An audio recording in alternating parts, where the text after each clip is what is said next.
Welcome back to more Sonic Lost World. Last time we went through the Hidden World, so this time we're going through the DLC stages, starting with the Nightmare Zone.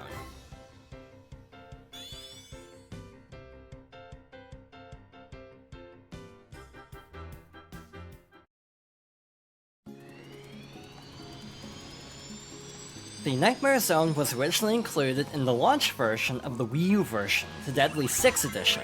For the PC version, it's actually included by default. To be honest, I'm not the biggest fan of the stage for a couple of reasons. First of all, it's based on Nights into Dreams, which is actually a game I've never finished. I've gone through one world of it, and that's it, so I don't get a lot of the callbacks and references throughout the stage.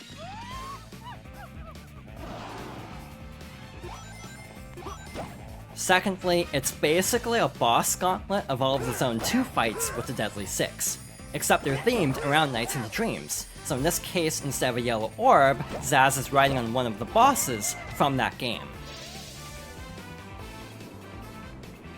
Next up is Zoomom. Once again, you have to skydive down to this platform, except this time it's a hand.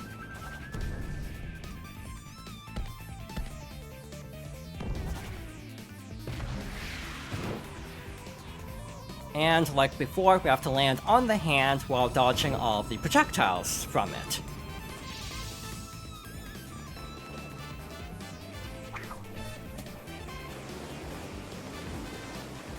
Oddly enough, we don't actually have to fight the members of the Deadly 6, we basically just have to defeat the enemy they're riding on top of. So next up is Master Zik. Like before, we have to lure the monster into this whirlpool. Instead of a fruit, it's a monster this time.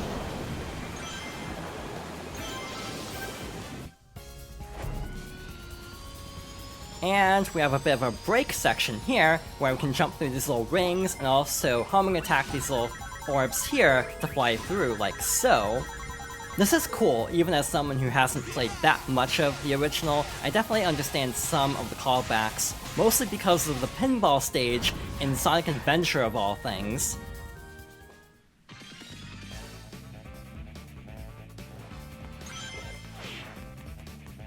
And next up is Xena. Oddly enough, I actually think this fight's a little bit easier because it's actually easier to see where she is instead of having to basically roll through all the snowballs to try to find her. So let's attack these sequentially, like so. And next up,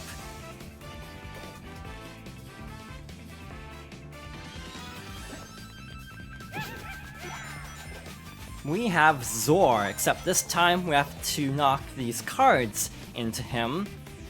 Again, these are basically reskins of existing fights, but I imagine if you did play Nights into Dreams and do have nostalgia for it, it would be cool seeing a lot of these enemies in 3D in this sort of resolution, given that the original was a Saturn game to my understanding, so this is probably the best these particular characters have ever looked. So again, if I was a fan, I think this would be a lot cooler even though these are just reused fights from the main game.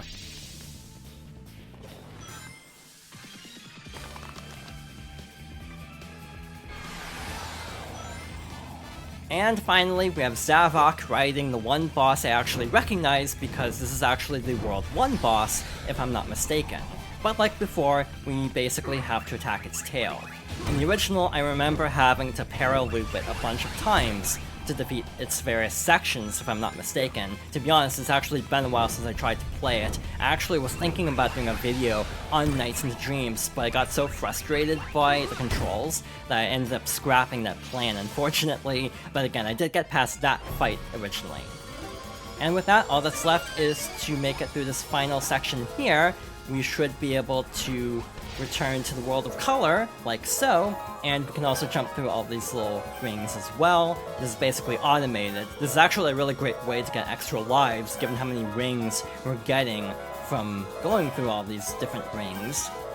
The DLC stages in general are really good for farming, but I'll also talk about that a bit more once we get to the next ones.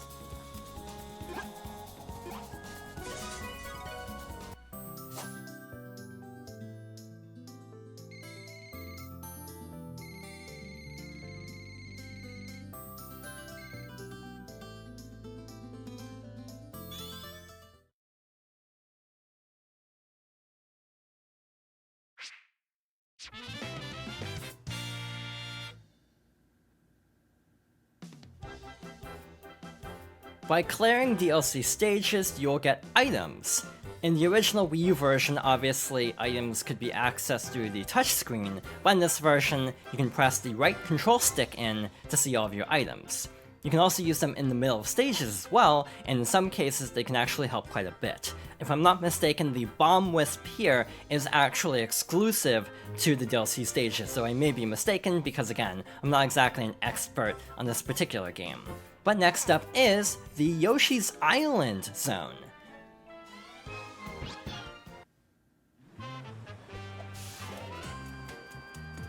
Given that Sonic Lost World was originally pitched as a Wii U exclusive, it makes sense that it actually got some exclusive levels themed around Nintendo properties. Again, this is the PC version, but it is possible to mod these stages back in, and it's actually really good because these are great for farming, like I said before. But again, we'll see why once we get to the end of this. I like this stage a lot, though it's partially because, unlike the previous one, I actually have played Yoshi's Island. It is a childhood favorite of mine, so I do have nostalgia for it, and as a result, I really enjoy this. Though, to be honest, I find its theming a little bit confusing, because it's obviously themed a lot around Yoshi's Island, but because of the, knitted patterns of everything, it almost feels more like Woolly World, though, to be fair, I don't think Woolly World would have even released by this point. Because I'm pretty sure this DLC was 2013, or actually it was a lot later, so Woolly World might have been out in certain regions. I know it was a late release elsewhere, like in North America it was 2015, but I think in Japan and Europe it was 2014, and as a result this might have been sort of to tie into that.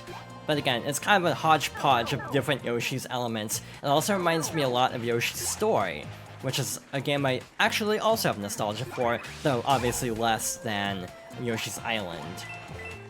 In general, I definitely like the music and overall atmosphere of this mission. Again, I definitely feel like this is how I would have felt about the previous stage if I had played Nights into Dreams, but even then, obviously this is a lot more original, given that the previous mission mostly just reused assets from, or reused fights from the main game, but with different assets. Unfortunately, I got hit, so I dropped all of my Yoshi eggs. You can collect quite a few and have them tail behind you like they would in the original, though we can't actually throw them. They serve a different purpose, and we will be able to show it off to some extent, but unfortunately, it won't be as good because we did lose quite a few earlier on. These are capped at 3, by the way, so you can't just get all of them back from a block later on.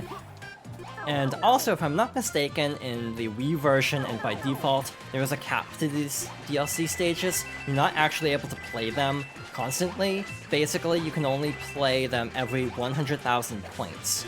So basically, they'll disappear until you actually start playing the regular stages up to that point. In the HedgeMod Manager mod loader, it is possible to disable that limit and have these stages permanently available, which is very nice and in some ways kind of breaks the overall balance of the game, but again, given how grindy parts of it can be, I don't particularly mind that, and again, we'll see why momentarily. We should be getting pretty close to the end. I definitely wish we had gotten more Yoshi eggs, but it's fine. I definitely don't think we'll be able to go back to the earlier blocks to get more. There's one more here. This is obviously a little bit tricky. We actually have to kick the Shy Guys, for example, to try to kick them into the Piranha Plants, because I don't think we can actually damage them directly, sadly. If we miss this kick, we'll actually mess this up and won't be able to get to the block, but luckily we did succeed there, and we have 6 eggs, so we should be able to finish the stage with this many.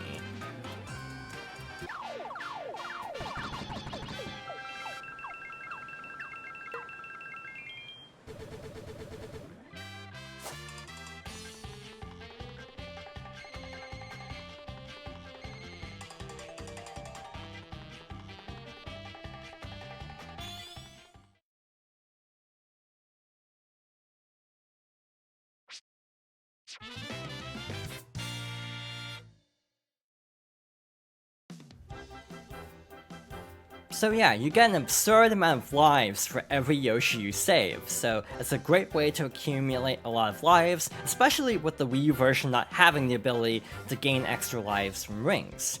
But again, it makes sense why they would cap this so you couldn't get too many lives and completely avoid the risk of getting a game over, But in this version especially, since you can turn off the limit, I would recommend doing so in case you do have to go back and farm for lives, and so you won't have to get like 100,000 points to re-unlock the stage every time. We have one more DLC stage over here, The Legend of Zelda Zone.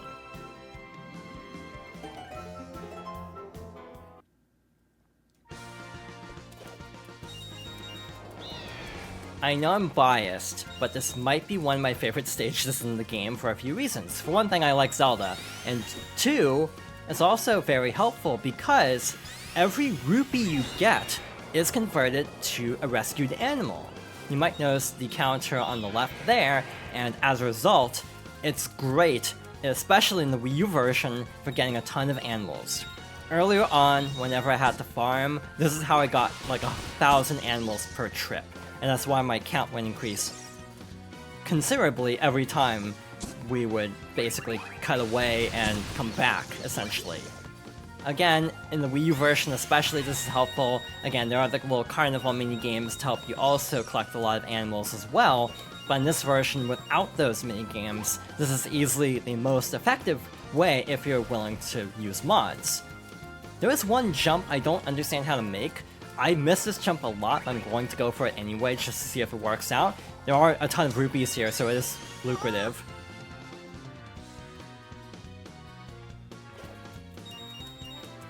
Your rupee count is also not reset when you fall, which is also very broken. So hypothetically, if you have plenty of lives, you can intentionally fall and just keep going through this opening section and easily get thousands of animals with very little effort. I'm going to try this one more time because the reward on top of the spire is worth it.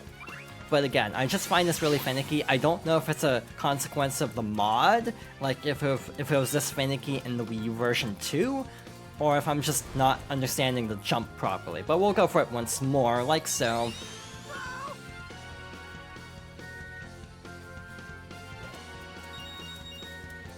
Actually, one more try. I think I'm spin dashing too early, so I'm going to try a little bit later to see if that actually helps.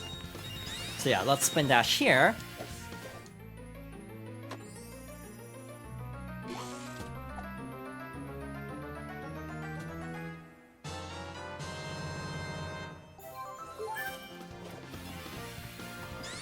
So yeah, you can get heart containers that will obviously extend your life and also give you an extra life. Also, Sonic has a little Link tunic, which is also very cute, to be honest. In general, this level is very cool. It's in a weird era of Zelda, though, where obviously we saw Link on a loft wing earlier, but we're in Hyrule, and the castle's already established, so the overall timeline placement of this stage is very confusing, if I'm being honest. We also have the little gossip stones that have like fairies flying around them. If you lose health, they'll obviously restore your health. You also don't have to worry about losing rings if we take hits, because we do have a health system for this stage in particular. I'm also trying to pay attention to how many rupees equal how many animals, if it's actually the same. Yeah, it is actually the same conversion, so green is equal to 1, blue is 5, red is 20, and purple is 50. We also have Cuckoos. I'll definitely try to antagonize them earlier, or later.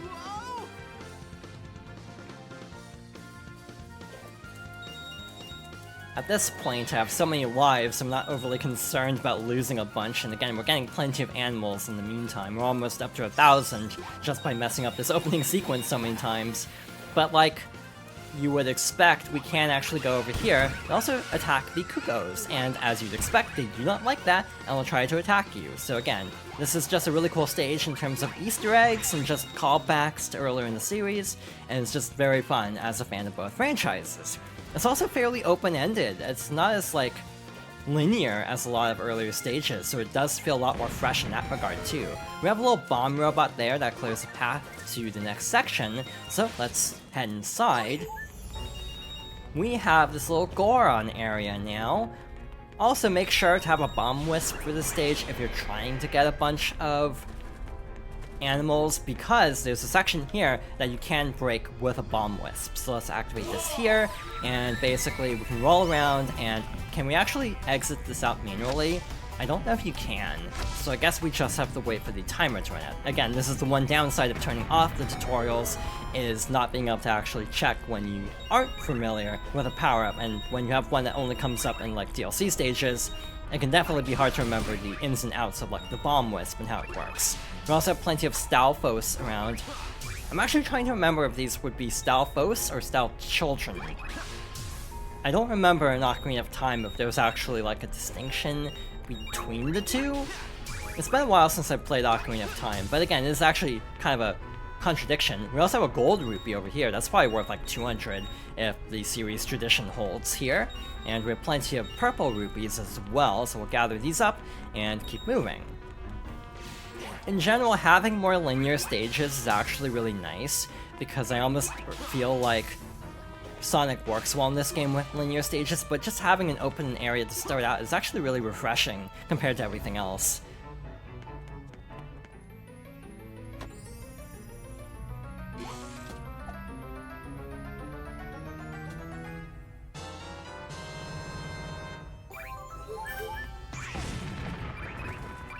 And that little hidden path takes us over here, back to the main path, where we should have some more Gorons rolling at us and plenty of rupees to collect along the way. We also have another bomb robot. This is mandatory, so they do give you a bomb robot in case you don't have an extra bomb wisp on hand. And we have another treasure over here.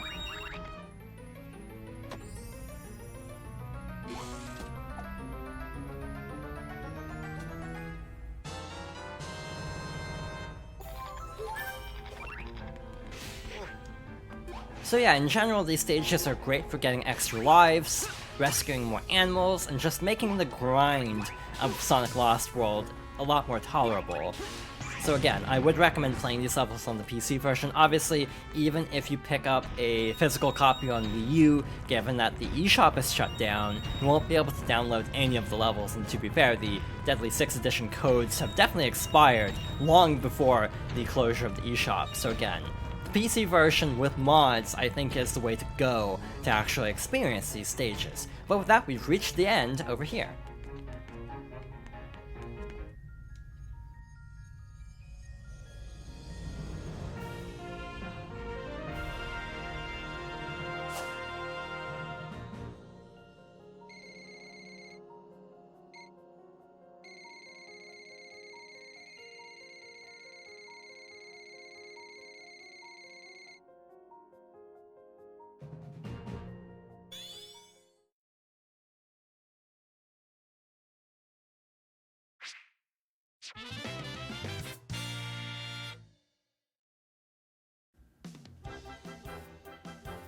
I'd like to point out that after 2 off-screen runs, and 1 on-screen run, where I botched it multiple times and ended up getting over 2,000 animals in 1 run, we still wouldn't have enough to unlock Hidden World Zone 4 in the Wii U version.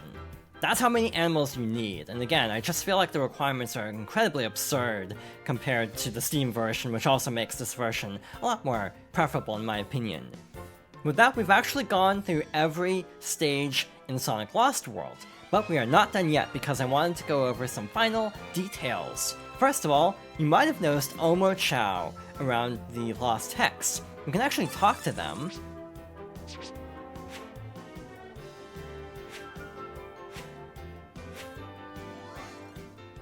They will give you a ton of missions, and we can actually complete these to gain extra items. So basically, if you complete these, you'll often get the little items we can find around the world, like the little speed shoe here, that we can't actually access as well, the same way. In the Wii U version, the missions had another benefit though. You could actually get specific items that were actually remote control vehicles. These allowed a second player to hop in and help. So different remote control vehicles had different effects. I'm pretty sure some of them allowed you to like attack enemies, for example, sort of like a co-op helper mode, similar to something like Super Mario Galaxy 2 as an example. But in the 3DS version, you could also gain materials and use those to make remote control vehicles as well, and then transfer them into the Wii U version. But again, there is a way to get these even in the Wii U version if you don't have both, which is very helpful.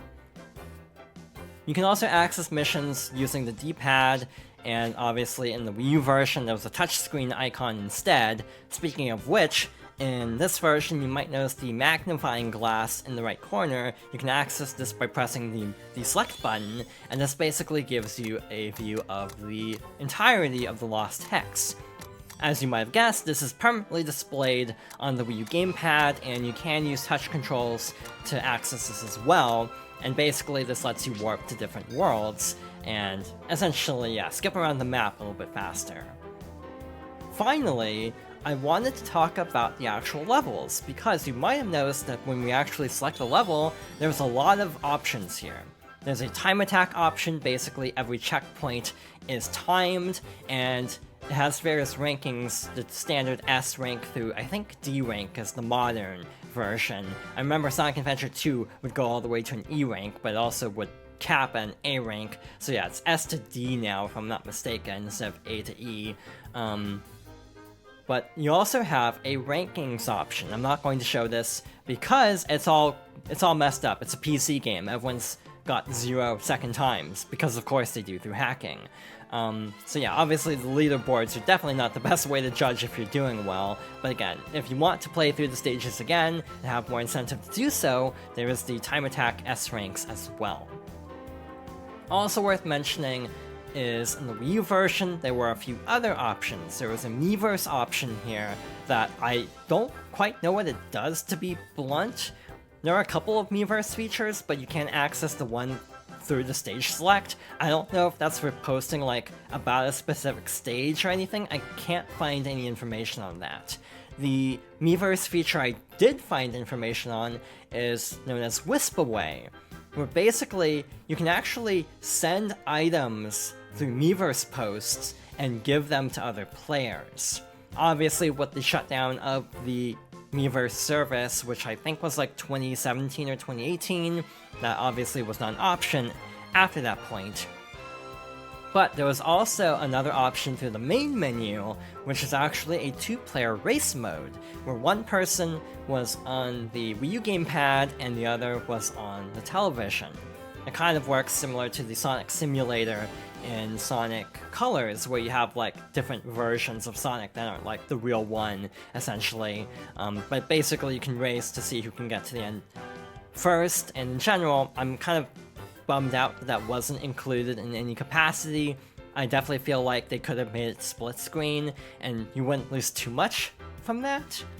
And obviously, again, adding online to something like this would be a tall order, but even if they were split screen, then something like Steam Remote Play would be an option. So again, it's a bummer that the 2-player mode was omitted. So again, a few features were left out from the jump from Wii U to Steam, unfortunately.